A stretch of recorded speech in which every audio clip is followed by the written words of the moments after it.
You join us live from the European Council in Brussels, where EU leaders have been holding a two-day summit, the bulk of which targeted and focused on possible sanctions for Russian and Ukrainian officials over Russia's formal annexation of Crimea. The two men in the picture you can see, the President of the European Commission, José Manuel Barroso, and the President of the European Council, Herman Van Rompuy.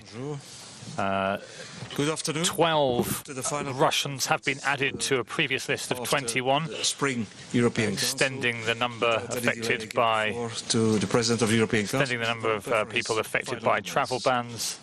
Thank you. And asset freezes to 33. This morning, prior to the European Council, we signed the European Council President Herman Van Rompuy speaking now. European Union and Ukraine. It is a sign of our solidarity with the people of Ukraine, of our support for their aspirations and their thirst for change. Before the ceremony, the President of the European Commission and myself, we had a meeting with the Prime Minister Yatsenyuk of Ukraine, who assured us that his government was focusing on answering the people's call for an open and a modern Ukraine. To achieve this, economic and democratic reform and above all inclusiveness are essential. And I am confident that the Ukrainian government and people will succeed on this path. Europe is by their side. Today's signature was but the opening act. We expect to be signing soon the remaining parts of the agreement, which forms a single instrument. Meanwhile, we will also continue to strengthen our ties with Georgia and Moldova. And as we decided last night, the signature of their full association agreements has been brought forward to no later than June.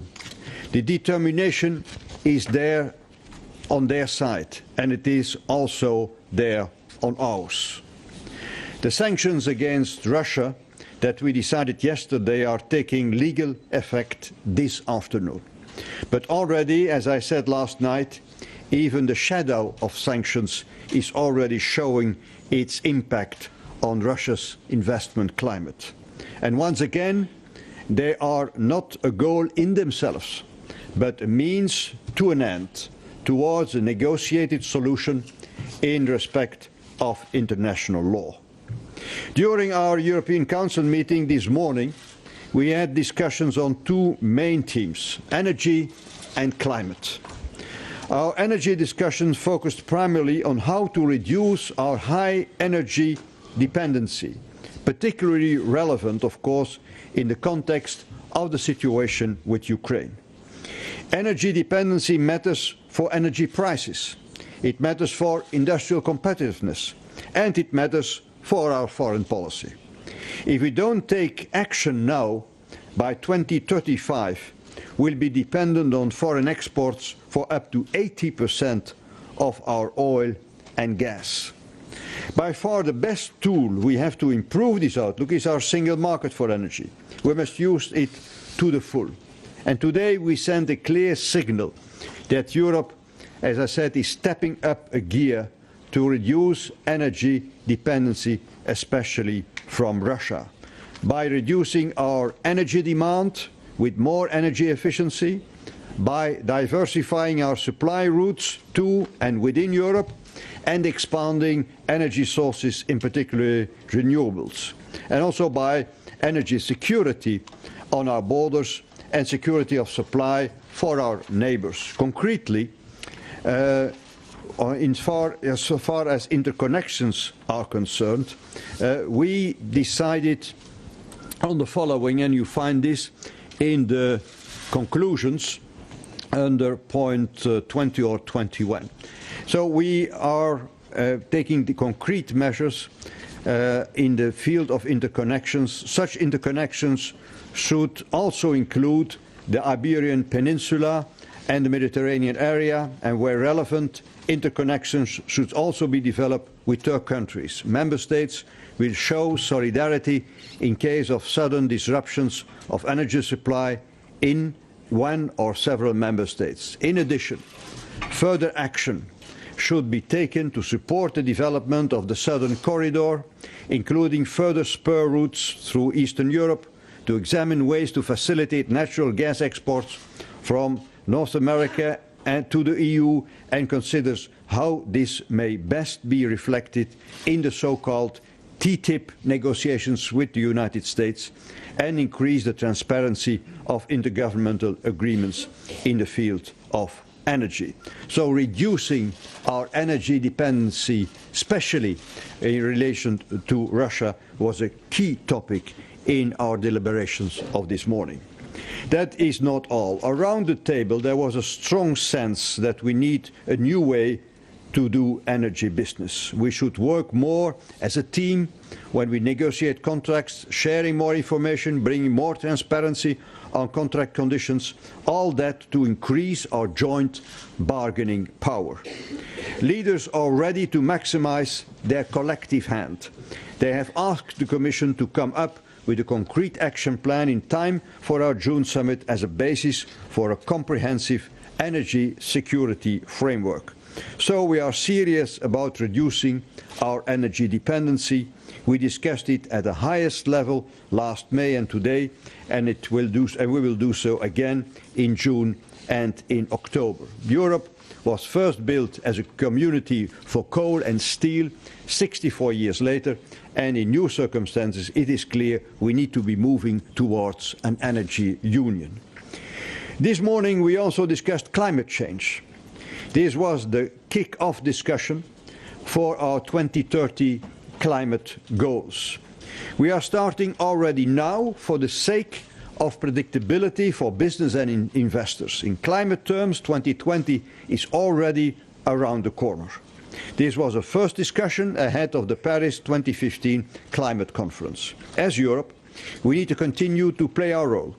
Our Union is not giving up our ambitions on climate change. This will have a huge impact on our economies, so we were never going to decide everything in one go. But this morning we mapped out a solid roadmap for the new EU target on greenhouse gas emissions. There are still some elements we need to flesh out before we make the final decision, but I can assure you it will be an early decision, well in time for the Paris conference, in fact no later than October 2014. In any case, our specific 2030 targets will be fully in line with our ambitious long-term objectives for 2050. This is a positive message Europe will actively bring to the September's UN Climate Summit. A word to conclude on Africa. We are 10 days away from the EU-Africa Summit, which will bring to Brussels over 65 leaders from both continents. The full scope of the EU-Africa relationship will be on the menu for this huge encounter, but today, as you will see in our conclusions, we singled out the vital issues of peace and security. Also, on the topic of peace, let me say the European Council welcomes the new talks in Cyprus. And finally, this was our last regular European Council meeting before the European Parliament elections of May. Thank you, and rendezvous aux urnes. Merci. Thank you, President Barroso. You have the floor. Good afternoon, ladies and gentlemen. In fact, it was a very much successful summit, a working summit with many inputs, very strong conclusions, and also, I believe, very rich discussions. But before the summit, we signed this morning the political provisions on the association agreement with Ukraine. We gave a clear and concrete sign of our commitment to Ukraine and the values that we share. The political partnership delivers on the democratic choice Ukraine has made, and it is our firm intention to sign the remaining parts of the agreement in due course. We will help Ukraine to reform and be the stable, sovereign, democratic, prosperous country its people long for. Just today I've asked Commissioner Füle to go to Kiev next week, precisely to work with the Ukrainian authorities on some of the specific elements that we are now developing with them, and some of them regarding, of course, the implementation of this association agreement. Europe stands by all countries willing to engage on the path of democracy and reform. And we also demonstrated that last night when we decided to bring forward the signature of the association agreements, including the DCFTA with Georgia and Moldova. In fact, we have decided to sign them no later than June. This is hugely important and sends a clear signal of our commitment to democracy and reform and to the European nature of those countries. Discussions on Ukraine also reflect the importance of a stronger and truly European energy policy. A policy that strengthens our energy security and our competitiveness and lowers our reliance on imported fossil fuels.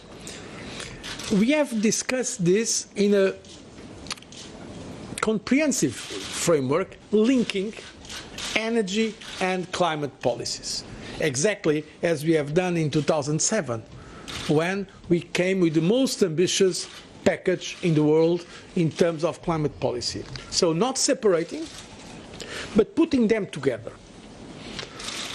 Ambitious climate policy, but also a truly European energy policy, including the very important aspect of energy security. In fact, I was invited by the President of the European Council, and I've presented our policies for climate and energy, where we are based on three goals: security of supply, competitiveness and sustainability. So we should not see this as contradictory. It's important for our competitiveness. It is important also for sustainability, for the respect of our environment, for the future of our planet, and also it is important in terms of security of supply. And we have shown during this presentation, and I'm sure that you will have it if you have not yet received, that in fact we are on target. We will basically achieve our goals in 2020, reduce greenhouse gas levels by 2020.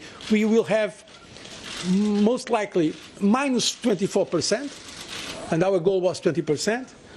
In the increased share of renewables will be 21%, so overachieving the objective. In energy consumption or efficiency, there we have not yet reached the target. We are around 17%.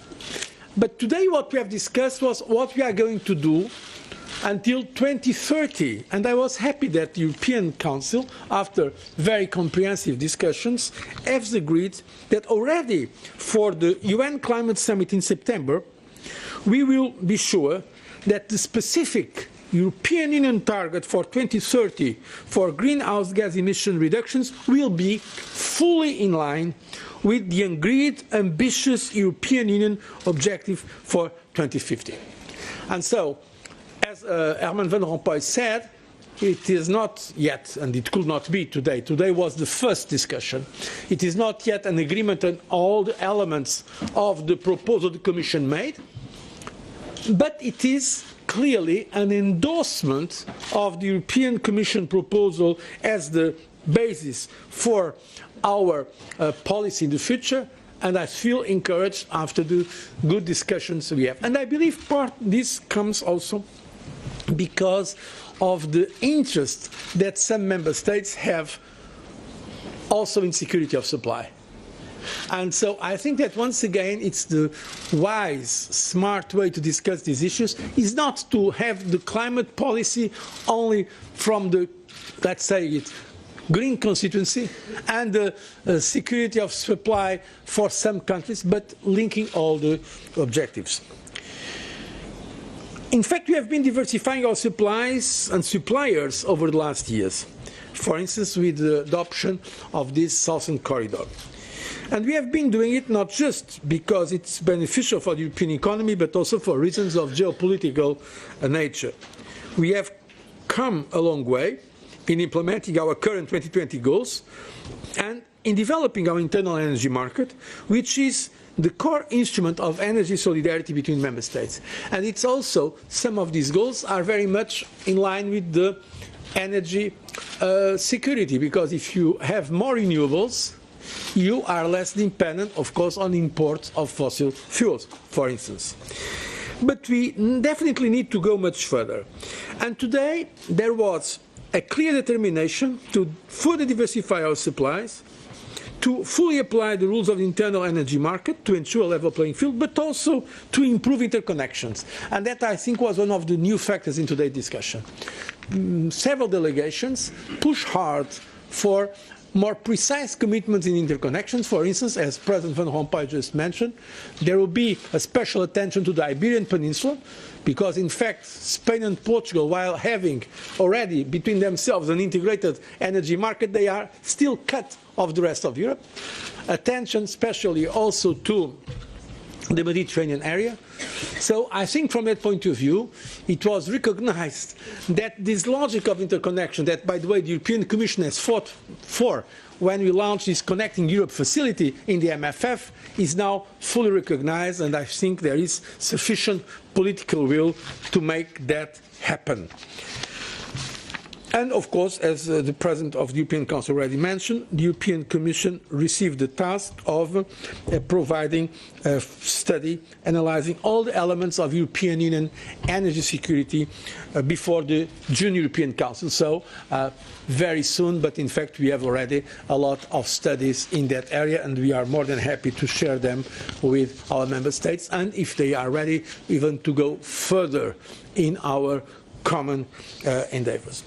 So these were, in fact, very successful discussions. A lot of work, I have to say, and that shows that the European Union is able to take decisions in challenging times, not only regarding the most important issues of Ukraine, Moldova, Georgia, but also on economic terms, as we have done also yesterday. And finally, also keeping our external vocation. We are going to have in some days this very important European Union Africa Summit.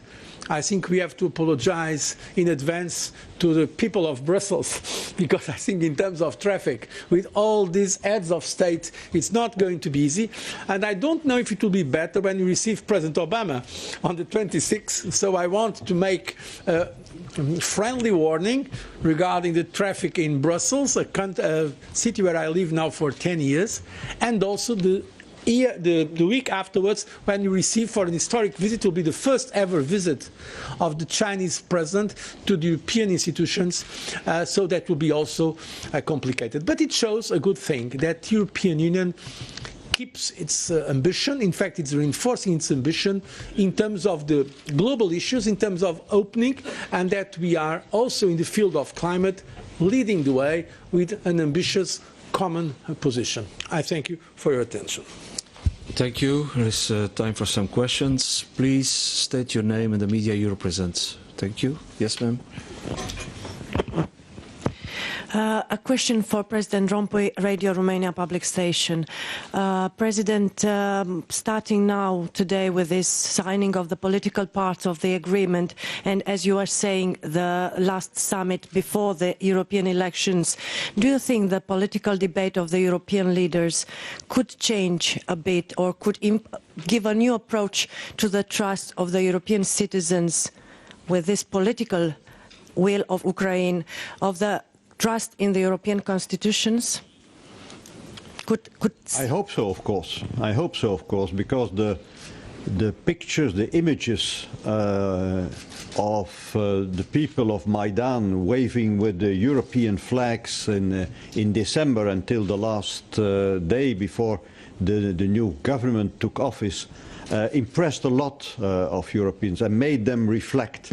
If this will have a decisive impact, that's something else. But it was a very good signal that the European Union is still attractive. As long as people want to join your club, then you're in good shape. You're in good shape. And so this was a clear signal of hope. But again, elections are influenced by a lot of elements and factors. But I hope that this will be a positive one. Yes. Jim Nuger from Bloomberg. Russia formally annexed Crimea today. Is this the sort of destabilizing action that would trigger the stage 3 sanctions, or might it actually have a stabilizing influence? And a question about climate. You said that some elements have to be fleshed out toward reaching a deal on climate targets. Can you explain what they are and what the complications are? Yeah, on the first question I answered already yesterday. Of course, we integrated already the so-called annexation of Crimea in the Russian Federation yesterday. So this is for us not a surprise.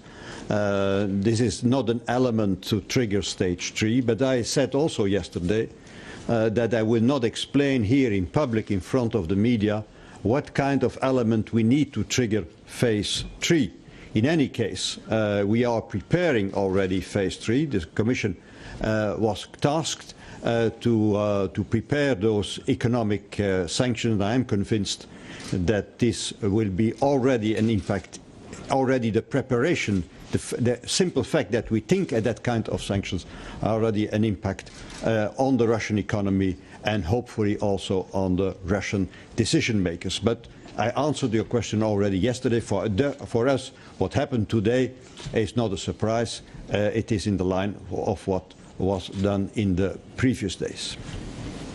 There was another point. On climate, I mean, we will find detailed decisions in the conclusions that are very rich conclusions. But if you want a summary, I think you can find the summary, point 16, when the member states agreed that it is we should now have a European policy framework on greenhouse gas emissions, renewables and energy efficiency. So the 3 points: greenhouse gas emissions reduction, more renewables and energy efficiency, to be elaborated on the basis of the Commission communication. So we have now a basis that was unanimously agreed, and then we have specified several elements. You'll find them. There are many, from the interconnections that I mentioned earlier. So we have also been asked to come already by June with specific interconnection objectives to be attained until 2030. In terms, the President of the European Council and the European Commission were asked to take the necessary steps to prepare the formal decisions no later than October 2014. So we have not yet the full package completely adopted, I have to be honest, but that was the goal. That's why the European Commission has not proposed already now, except for the ETS, because it has to be done as soon as possible, we did not propose legislation pieces. We have put the framework for discussion so that the member states could explain what their objectives are, what their concerns are, and so. And now we are in that process. But if you look at the conclusions, there are many issues, from European Union-wide targets for emission reductions and renewable energy, the mechanisms for overall fair effort sharing, review the energy efficiency directive so that we can have afterwards a decision on energy efficiency, the improvement and the creation of reverse flows, that's important for energy security, the interconnections for the Iberian Peninsula and Mediterranean area, concrete support to the Southern Corridor. It's the first time that we are receiving gas now from eastern part of Europe that does not come from Russia, and also examine ways to facilitate natural gas exports from North America to the European Union, and also consider how we can do it also in the framework of the TTIP, and of course increase the transparency of intergovernmental agreements, apart from the already mentioned study. So it's a really big piece of work that it's not yet completed, no, but goes, from my point of view, in the right direction. Now what we have to do, namely from the Commission side, is to engage in a dialogue with which country to see if we have these overall targets at European level for greenhouse gas and renewables, what is the impact on your country? And then establish a system of governance that makes us sure that these objectives are going to be attained. But already in September, even before the conclusion of that work, we can say in the United Nations Summit organized by Secretary General Ban Ki-moon, we can say on behalf of the European Union, look, we are going to have a new target, or more precisely, a specific target for 2030 that will be fully in line with already very ambitious targets for 2050. And you remember that our target for 2050 was 85 to 90% of greenhouse gas emissions. So you see how ambitious we are. So from that point of view, I really believe it was a very good start at heads of state and government level. By the way, there was another interesting decision today. It is that the European Council wants to take the final decision on this, not only to leave it to specific council formations, which I very much welcome, because I think for this kind of structural policies, climate and energy, we really need the involvement and the commitment of the leaders, of the heads of state and government. Yes, sir.